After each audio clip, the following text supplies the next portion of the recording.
Semaine écoulée, j'avais posé 4 questions à l'ancien président Joseph Kabila, mais je n'ai pas eu de réponse à cela, donc je viens ici pour confirmer le fond de la pensée de ce qui a été du point de presse ou de la sortie médiatique, il faut bien le préciser, dans les colonnes de Libre, là où l'ancien président Joseph Kabila a eu à s'étaler, à attaquer la République, une République que lui-même a dirigée, une République où il a été chef de l'État.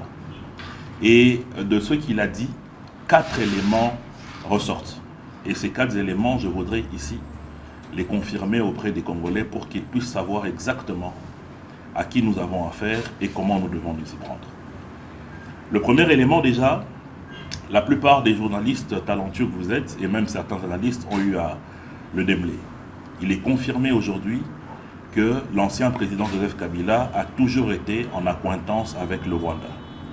Ça veut dire donc que la plupart des actes qui ont été posés contre Kigali durant tous ces 21 ans, donc, dont 18 ans de lui-même comme président de la République, n'étaient que de la poudre aux yeux et que les vaillants soldats de la RDC qui sont morts dans les atrocités de l'Est n'ont été que des martyrs d'une manipulation à grande échelle.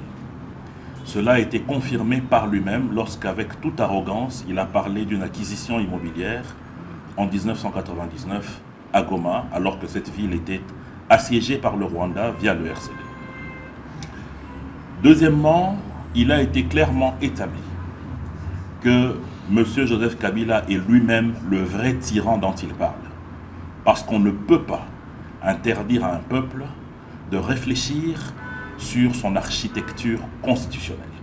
Cela est gravissime que de dire que la révision ou le fait de changer de constitution serait un pas à ne pas franchir. Donc ça veut dire que lui seul a le droit de le faire comme il l'a fait en 2011 où 8 articles de notre loi fondamentale ont été révisés. Cela est inacceptable. Troisièmement, les Congolais doivent savoir que désormais, l'ancien président Joseph Kabila est en train de faire chanter la République. C'est-à-dire, soit vous négociez avec lui, et ses hordes de M23, AFC, RDF, FPR sauvant le Congo, soit c'est la soudanisation du Congo. Ça veut dire des morts comme au Darfour, ça veut dire la partition du pays. Parce qu'en réalité, lui-même dit que la balkanisation, on ne peut même pas en parler, ce dont a parlé Lumumba, mais lui veut soudaniser le Congo. Cela s'explique par le fait que sa sortie médiatique coïncide avec l'anniversaire du M23, mais aussi la sortie de certains illuminés drogués qui, dans le Katanga, ont décidé d'attaquer la République. Quatrièmement, il faut noter qu'aujourd'hui, la question de la Constitution est une question importante. Parce que le peuple congolais a le devoir et le droit de se positionner en faveur d'un texte qui lui appartient. Et le chef de l'État, Félix Tshisekedi, démocrate qu'il est, dans la légitimité et la légalité qu'il porte, il a demandé à ce que les Congolais réfléchissent sur cette loi fondamentale et il a promis de mettre en place une commission.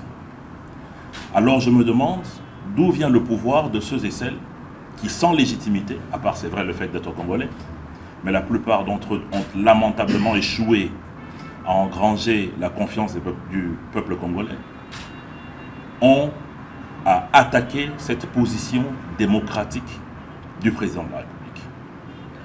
Dans cet ordre d'idées,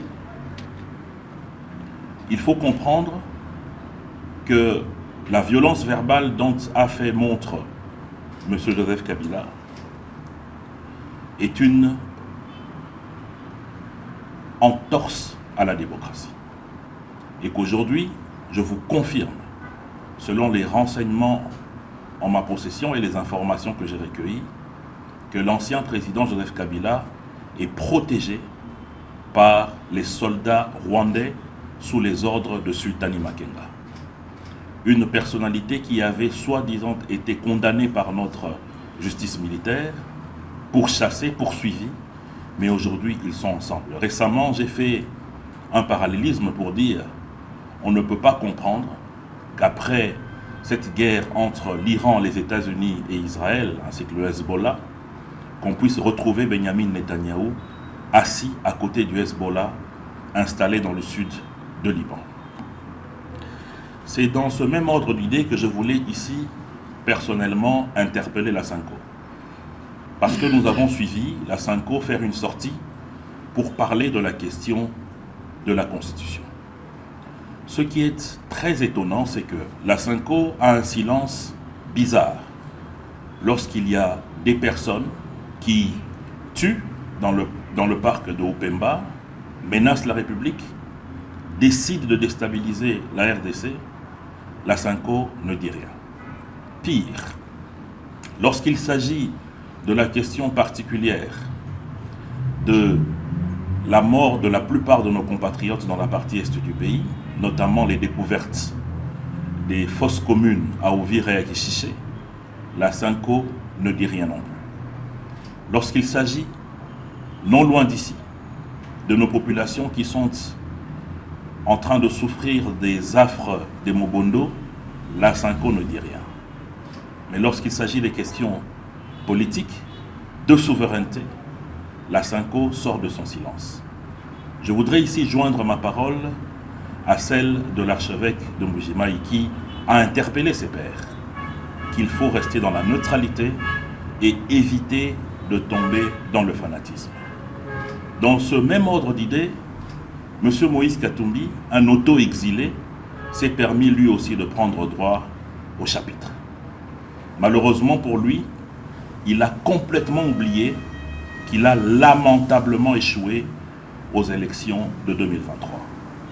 Il n'a donc, par rapport à ça, aucune légitimité ni légalité à venir nous donner des leçons en ce qui concerne l'architecture constitutionnelle de notre pays.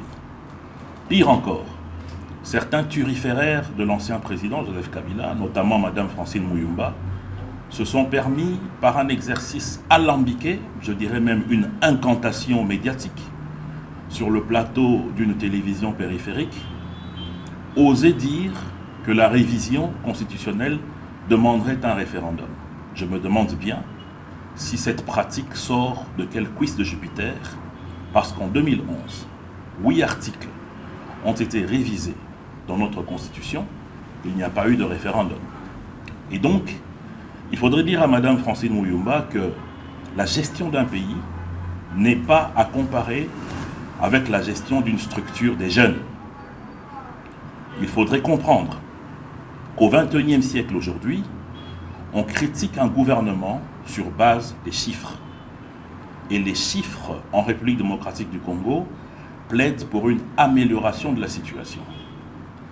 S'il faut prendre quelques exemples, c'est d'abord la mobilisation des réserves de la République à 7 milliards aujourd'hui. Ça veut dire que nous avons réservé 1 milliard de dollars. Lorsque nous questionnons la question sur la croissance, elle est positive malgré la situation sécuritaire de notre pays. Mieux, l'accès à l'eau et à l'électricité, nous sommes passés de 17% en 2019 à 21% aujourd'hui. Sans parler de l'espérance de vie des Congolais, qui est passée de 56 ans à 62 ans. Ce sont des chiffres qui ressortent des analyses des institutions des Nations Unies. Aujourd'hui, il faut aller dire à Mme Francine Muyumba, comme l'a dit le Christ lorsqu'on lui a posé la question sur est-ce qu'il était le Messie, il faut aller dire à l'ex-sénatrice, l'ex-présidente de la jeunesse de l'Union africaine, qu'au Congo, les enfants au primaire étudient gratuitement. Les routes sont bétonnées, les ponts sont jetés. L'armée bénéficie d'une loi de programmation. Il n'y a plus de brassage ni de mixage.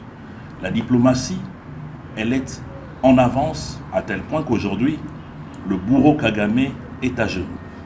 Que les fonctionnaires sont payés à temps. Et qu'aujourd'hui, notre pays est parmi les mieux cotés en termes de croissance, de développement, que la plupart des pays de la sous-région.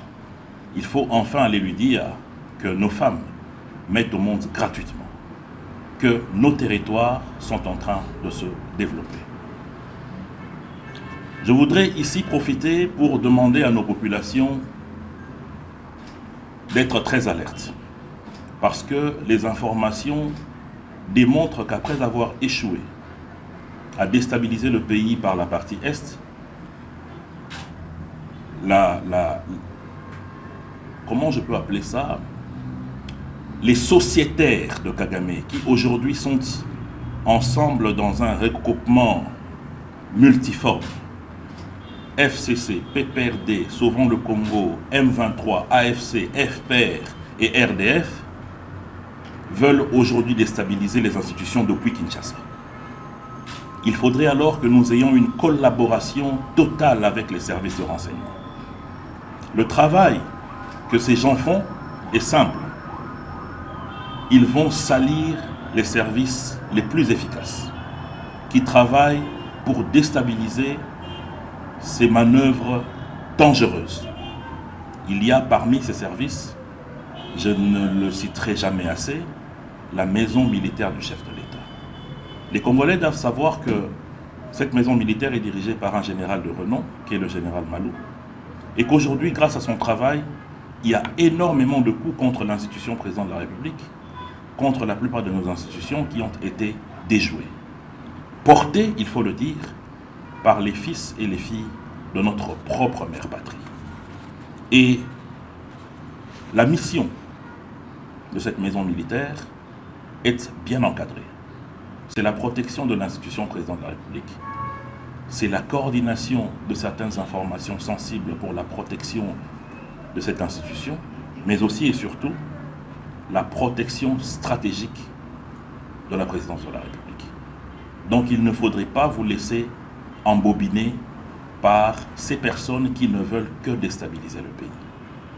Il est aujourd'hui plus qu'important que nous puissions comprendre que le débat sur la révision ou le changement de la Constitution est un débat démocratique.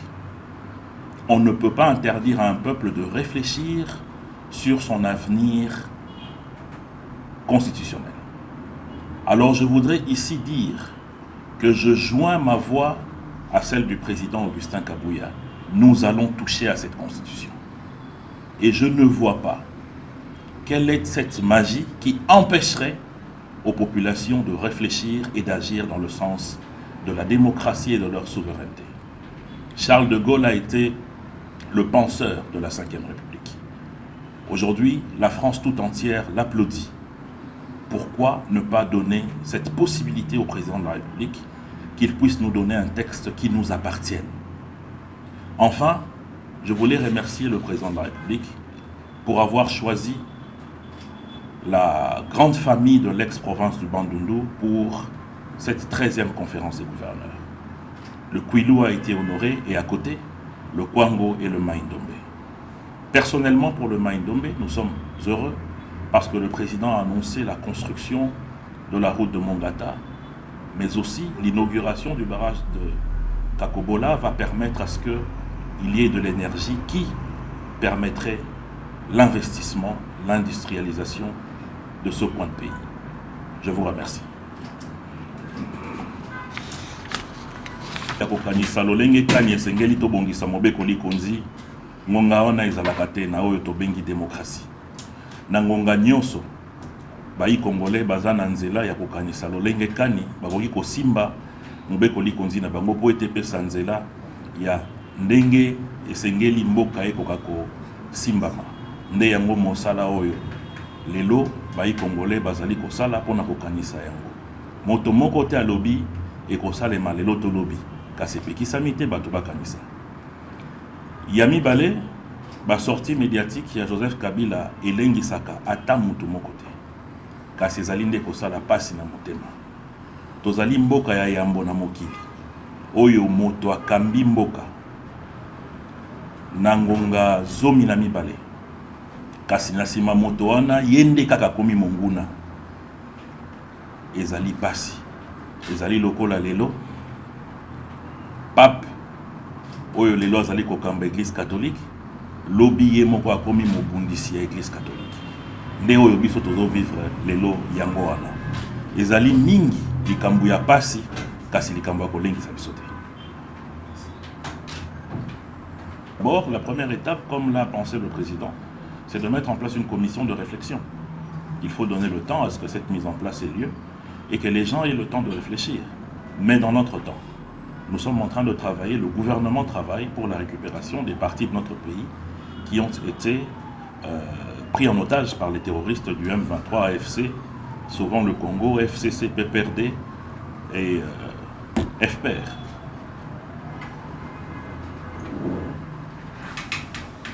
À résoudre les problèmes génériques du pays. Ces problèmes vont trouver des solutions par rapport aux lois qui vont découler de cette constitution.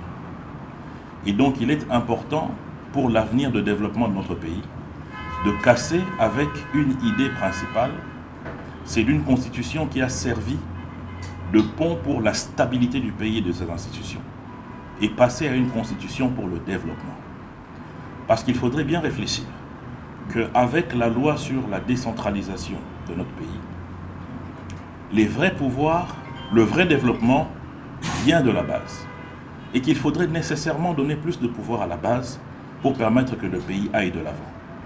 La base, si elle a suffisamment des moyens, il y aura de la productivité. Et cette productivité va faire reculer la pauvreté. Mais aujourd'hui, on constate que les questions liées à la rétrocession des provinces posent problème. Il faudrait réfléchir à une meilleure architecture pour cette question importante, avec notamment la mise en place des projets pour les 145 territoires. Il y a énormément de richesses qui sont créées de manière spatiale au niveau de nos provinces. Donc si au-delà de cela, il y avait aussi les moyens qui étaient donnés à nos gouverneurs, en ce moment-là, nous allons connaître une vraie explosion au lieu que l'impulsion ne vienne que de Kinshasa. Ce n'est qu'un exemple parmi tant d'autres. Bien sûr que nous pourrons avoir d'autres occasions pour discuter de manière détaillée les questions des textes et des articles qui peuvent apporter le développement à notre pays. Maintenant, en ce qui concerne le ministre Doudou Fwamba, s'il est compétent ou pas, moi je pense que de manière scientifique, il y a 3 piliers qui permettent de savoir si un ministre des Finances est compétent ou pas. Le premier, c'est la maîtrise du cadre macroéconomique. Dedans, c'est la stabilisation de la monnaie, c'est la maîtrise de l'inflation, c'est les relations à maîtriser entre la République et les partenaires, notamment les institutions de Bretton Woods et les autres structures financières telles que la BAT. Or, qu'est-ce qu'on constate? Il y a énormément d'avancées en ce qui concerne la lutte contre l'inflation galopante. Aujourd'hui, notre monnaie s'est appréciée de 30%. Il y a des réserves de change, je venais de vous le dire, qui ont augmenté à hauteur de 7 milliards. Ce n'est pas une génération spontanée, c'est un effort qui a été consenti. Aujourd'hui, les recettes qui sont mobilisées permettent de payer près de 800 000 fonctionnaires que compte la République démocratique du Congo. Sans compter les autres investissements qui doivent permettre à ce que le Congo puisse se développer. Les régies financières explosent leurs assignations. Les réformes qui sont portées aujourd'hui permettent à ce que réellement la DG et la DGRAD, dans la fiscalité et la parafiscalité, puissent donner le meilleur d'eux-mêmes pour que les caisses de l'État puissent avoir suffisamment de moyens. Et dans les dépenses, moi-même j'ai été aux côtés d'un projet qui concerne le centre du pays, c'est-à-dire dans la province du Sankourou, sur la RN7, parce que ça concerne Kobil, dont je suis PCA. Nos installations au port de Benadi-Bélé sont sérieusement menacées par des érosions.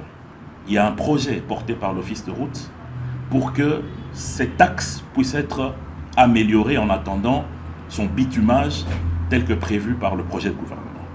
Mais je peux vous dire que depuis novembre, le ministre a tourné et retourné ce dossier pour être sûr que réellement les travaux vont bien se faire et que les populations vont en bénéficier et que nous, Kobil, nous allons sécuriser nos installations. Donc, voyez le temps que ça a pris. Près de 5 mois pour étudier le dossier, approfondir Et je pense que c'est la semaine prochaine que l'Office de route va avoir les moyens pour entamer ces travaux. C'est pour vous dire la rigueur qu'il y a dans ce secteur-là. Et troisièmement, c'est de financer durablement l'État. Ces financements-là, vous l'observez non seulement par les réformes qui sont soutenues par l'État, mais aussi par toutes ces routes, toutes ces infrastructures, toutes ces acquisitions que l'État se donne. C'est une impulsion de l'argentier national, de celui qui gère la caisse de l'État. Donc, sur base de ces trois éléments, nous pouvons dire avec les deux mains, bravo à l'actuel ministre, et qu'il est compétent. Maintenant, pour la question des fonctionnaires, il ne faut pas confondre les arriérés qui n'existent pas et les glissements de dates de paye qui sont consécutifs, il faut le dire, à certains ajustements, comme l'a dit le ministre, à l'entame du mois de février, mais aussi aux questions des banques commerciales qui travaillent en collaboration avec l'État pour cette question. On a fini, hein? De discuter avec la classe politique et la société civile. Et vous avez remarqué combien de fois le chef de l'État a tendu la main à ceux qui sont sincères, pas à des farceurs qui font chanter la République et espèrent ensuite obtenir un dialogue. Non. Donc, la SYNCO est en train de frapper à une porte qui est déjà ouverte. Mais tout ce que nous demandons à la SYNCO, c'est la neutralité, rien d'autre. Voici. Vous êtes pour ou contre le troisième mandat du président Tshisekedi? Je suis totalement d'accord avec un troisième mandat pour le président Tshisekedi. D'ailleurs, pour moi, ça ne sera pas un troisième mandat, ça sera un premier de la 4e République. Pourquoi? Pour le simple fait que aucun pays au monde ne peut se développer sans la sécurité. La question sécuritaire est une question de vie. Tant que l'insécurité va persister, nous n'allons pas arriver à développer notre pays. Maintenant, ça fait combien d'années que nous sommes en train de pleurer sur cette question d'insécurité dans l'Est de notre pays? 30 ans. Et le travail abattu par les services de sécurité et de renseignement ont permis de démontrer que les vagues de mixage et de brassage qu'il y a eu dans notre pays a suffisamment servi à l'ennemi pour placer ses pions au sein de nos institutions, au sein de nos services de sécurité, au sein de notre armée. Est-ce que nous allons réellement avoir le temps d'extirper le charançon du fruit? Aujourd'hui, l'adhésion du chef de l'État à la stabilité de notre pays n'est plus à démontrer. Et donc, la mission qui est la sienne, de pouvoir résoudre de manière définitive ce problème récurrent de l'insécurité, ne doit pas se limiter à 2028, parce que cela exposerait le pays à un retour de bâton qui va nous coûter extrêmement cher. Donc, à mon humble avis, il est important que nous puissions continuer ce qui a commencé aujourd'hui. D'une part, poursuivre le développement du pays, comme cela est fait aujourd'hui, avec certains programmes importants comme le PEDEL 145. De l'autre côté, réorganiser notre armée, restructurer les services de sécurité et de renseignement, et mettre fin à l'aventure de Kagame et de ses turiféraires que nous sommes en train de découvrir aujourd'hui, et parmi les premiers, l'ancien chef de l'État, Joseph Kabila. Merci.